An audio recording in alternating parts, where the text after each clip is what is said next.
Welcome to CallumConnects, 5-minute entrepreneurial inspiration for your day.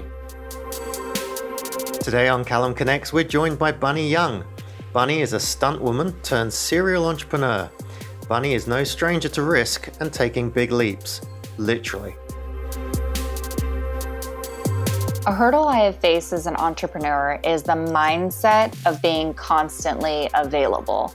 And in thinking and starting up my company that I had to sacrifice my sleep, my sanity, my savings account in order to get this company up off the ground and launched, and not depending on my network, my strategic partners, or anybody that I previously had connections with, and thinking that it was just all on me, and creating absolutely no distance between myself and every part of the company, every role, every responsibility.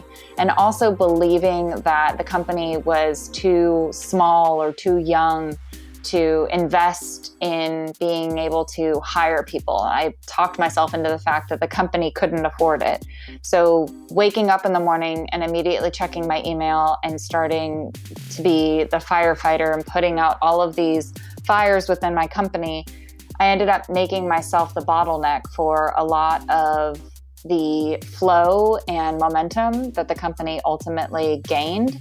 And so when I removed myself and started automating and delegating and outsourcing, not only did I become more valuable as a human being and had my marriage back and had my relationship with my kids back, but my company became more valuable, because if your company is completely dependent on you, what you've created is a very expensive, very dependent job. And it's the shift between being an employee and being an owner, because when you go to sell your company without the processes in place, without the people in place, without the company being able to function independent of you, the founder and owner, then you're really not selling a company, you're selling yourself. So for my own sanity and for my company's legacy, ultimately, I set up processes and systems and people that are far smarter than me and specialize in the things and know more about the things. Rather than me knowing a little bit about everything, they know a lot about their certain area of growth.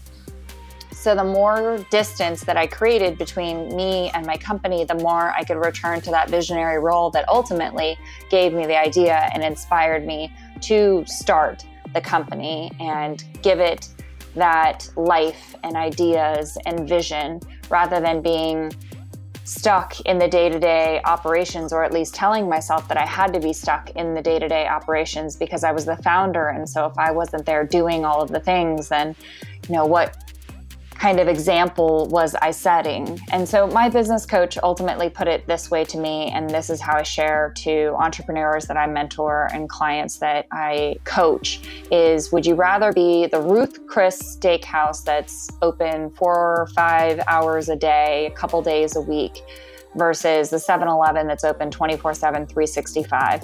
What ultimately has more value is being less available, having more processes, and leaving people wanting more, rather than being constantly available. And really, at that point, you're diluting your own value and compromising your own sanity and value within the company, and being able to sell the company in the future. So be the Ruth Chris, invest in yourself, invest in your company, invest in your sanity, and make the world a better place.